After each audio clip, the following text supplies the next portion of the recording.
on est moins hypé par les smartphones.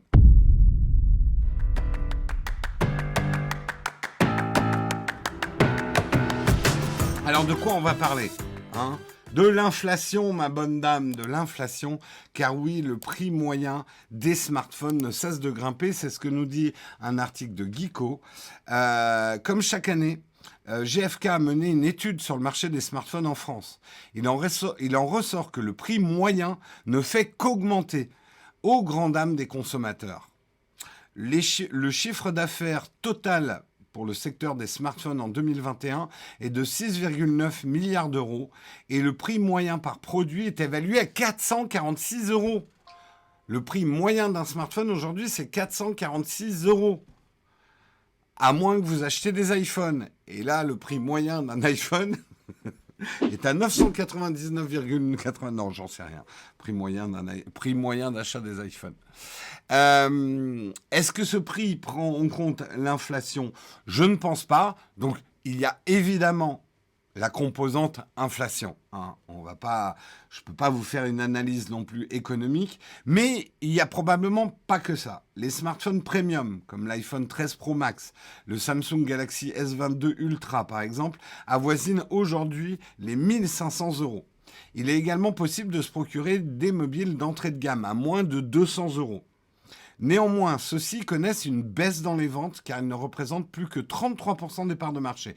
Donc les smartphones les moins chers, dans les 200 euros, les Wiko, certaines gammes Samsung, certains constructeurs chinois, le smartphone à 150, 200, 250, 300 euros, eh ben, les consommateurs français, en tout cas, en veulent moins de ces smartphones-là.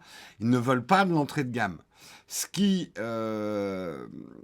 plaît le plus, c'est le moyen de gamme, en fait. Paradoxalement, le chiffre d'affaires du marché des smartphones est en hausse, alors que le nombre d'appareils vendus a diminué. Comment se fait-il ? Eh bien, en France, en 2021, 15,7 millions de smartphones ont été vendus, ce qui représente une diminution de 10% au cours des 3 dernières années. Mais, par contre, il y a un secteur qui augmente beaucoup, c'est les smartphones reconditionnés. Et ils ont vraiment la cote.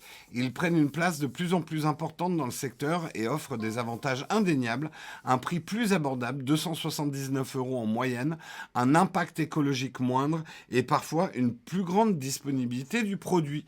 Vous êtes de plus en plus, et ça c'est bien, d'acheter des smartphones reconditionnés. Alors, pour moi, il y a plusieurs phénomènes dans cette augmentation du prix moyen du smartphone.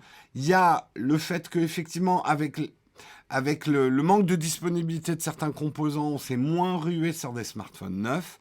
Les gens aussi, je pense que c'est le phénomène macro le plus fort dans ces chiffres. On est moins hypé par les smartphones. Le smartphone est moins le produit pour lequel on est prêt à dépenser un rein. Beaucoup d'entre vous, vous achetez un smartphone est devenu un produit utilitaire. C'est difficile aujourd'hui de se passer d'un smartphone, c'est indéniable. Mais est-ce qu'on a besoin du dernier smartphone ? Là encore, il suffit de prendre un tout petit peu de recul. On vous le dit souvent dans les vidéos. Et j'ai l'impression que le message commence à passer. Le smartphone de l'année dernière, dans lequel on a fait un test prise en main, test complet, en disant « Waouh, les nouvelles capacités photo sont géniales et tout ». C'était juste l'année dernière. Il ne se met pas à faire des mauvaises photos l'année d'après. Il n'est pas moins rapide l'année d'après. Il n'a pas moins de batterie l'année d'après. En fait, c'est juste une question de bon sens. Le marketing... Alors, en fait, dans vos comportements d'achat, vous avez deux ennemis. Vous avez sur l'épaule droite, avec des cornes rouges, sur l'épaule gauche, pardon, avec des cornes rouges, vous avez le marketing. Et sur votre épaule droite, avec une auréole, vous avez votre bon sens. Hein ? Vous devez faire triompher le bon sens. On dirait un programme politique. Le triomphe du bon sens. Non mais oh, hein ? Non mais c'est vrai. Le marketing va vous seriner en vous disant « Oh là là, ton smartphone, il est nul, il fait même pas 106 mégapixels, mais bouh, va te cacher, t'es nul. Prends le dernier smartphone car nous faisons un zoom x 106 mégapixels avec des photos que tu peux prendre dans l'orifice d'une vache, tellement il fait sombre. Il te faut absolument ça pour être plus heureux dans la vie. Mais c'est faux. Votre smartphone de l'année dernière, votre smartphone d'il y a 2 ans, votre smartphone d'il y a 3 ans, fait toujours les mêmes photos. Il est toujours aussi puissant. Il a un petit peu moins de batterie. Mais globalement, ça va. Donc en gros, arrêtez de regarder nos vidéos. Non, mais je pense quand même qu'on le dit dans nos vidéos. Après, que vous nous écoutiez ou pas, c'est votre problème, c'est plus le nôtre. Mais je crois qu'il n'y a plus un seul test de smartphone qui sort où on ne vous dit pas non, vous n'avez pas besoin d'acheter ce modèle-là si vous avez déjà le modèle de l'année dernière, de l'année d'avant et même d'il y a 3 ans et même 4 ans dans le cas des iPhones. Après, vous ne nous écoutez pas quand on dit ça. Ça, c'est encore un autre problème. Mais c'est ce qu'on dit. Salut Fanflon. Alors, Jean Bomber, je sais que certains d'entre vous changent de smartphone tous les ans et revendent le modèle. C'est aussi une manière d'aborder le marché des smartphones. Je sais qu'il y a des gens qui font ça avec les voitures aussi. Ils achètent une voiture et la revendent l'année d'après. Ils misent sur l'Argus, etc. Pourquoi pas? Ça, c'est pas un problème. Le problème écologique, c'est les gens qui achètent des smartphones tous les ans, voire tous les 2 ans, et qui laissent l'ancien modèle dans le tiroir, qui oublient de le revendre. Ça, c'est un problème. Et 5 ans après, ils le jettent à la poubelle, sans faire le tri d'ailleurs. Oh, une batterie qui explose. Je m'en fous, ça va dans la benne verte, ça.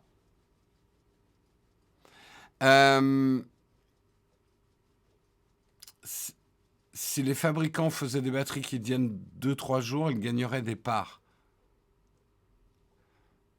Le truc, c'est qu'aujourd'hui, la technologie n'existe pas. Je ne pense pas que ça soit un calcul des fabricants de faire des batteries qui tiennent pas qu'un jour. Je pense pas. Hein.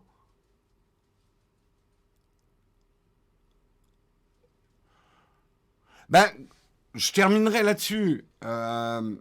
Quaska, ce que tu dis est vrai aussi. En fait, dès que vous vous sentez, dès que vous avez une impression d'avoir un slip trop petit avec votre smartphone, vous êtes gêné. Vous êtes gêné, vous êtes dans un... Ah, j'ai un slip trop petit. Ah, il y a des trucs, ça va pas.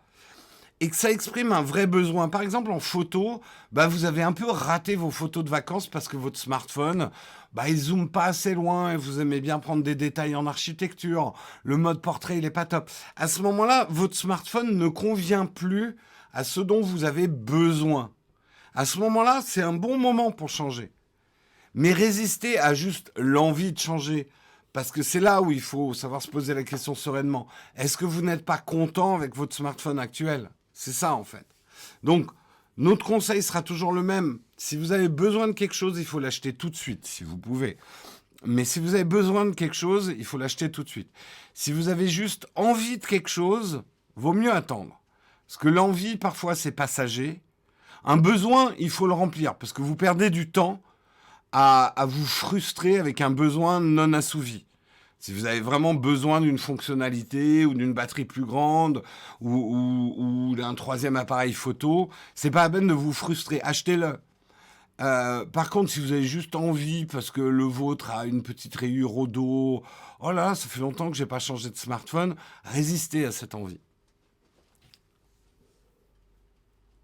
Après, les slips trop grands, c'est pas génial non plus. Je suis d'accord. Ben voilà, si tu te sens limité par ton iPhone XR, 10R, il est temps de changer. Il est temps de changer.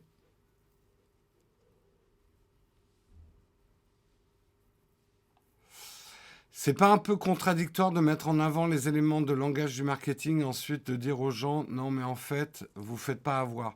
Non, the true occlusions, Je pense qu'au contraire, c'est notre job. Nous, bien sûr qu'on est là pour vous présenter des nouveautés, parce que on pense aussi aux gens qui ont besoin de changer. Il faut bien qu'on leur présente les nouveautés, les nouveaux smartphones. Nous, et je vous garantis que c'est vraiment un travail qui est parfois difficile. On essaye de détricoter le marketing. Quand on teste un produit tech, on essaye de vous dire ce qui est important, pas important. Après, il y a le cas particulier quand on est payé pour parler d'un produit, mais ça, on vous avertit, c'est un public rédactionnel. Donc là, oui, on est plus à servir la soupe marketing, puisqu'on est payé pour le faire, mais ça se rapproche d'une publicité. Mais c'est assez rare. Bientôt, vous allez en avoir un, public rédactionnel. C'est assez rare et vraiment, on vous avertit avec des... Après, certains veulent pas nous écouter. Ça, c'est un autre problème. Mais on avertit, par exemple, les produits WeThings. C'était une vidéo publi rédactionnelle. Clairement, c'est une vidéo où je relais le marketing. Après, je donne toujours quand même mon avis, parce que sinon, on serait pas Nowtech. Mais c'est à prendre différemment d'un test où on n'est pas payé pour le faire. Voilà.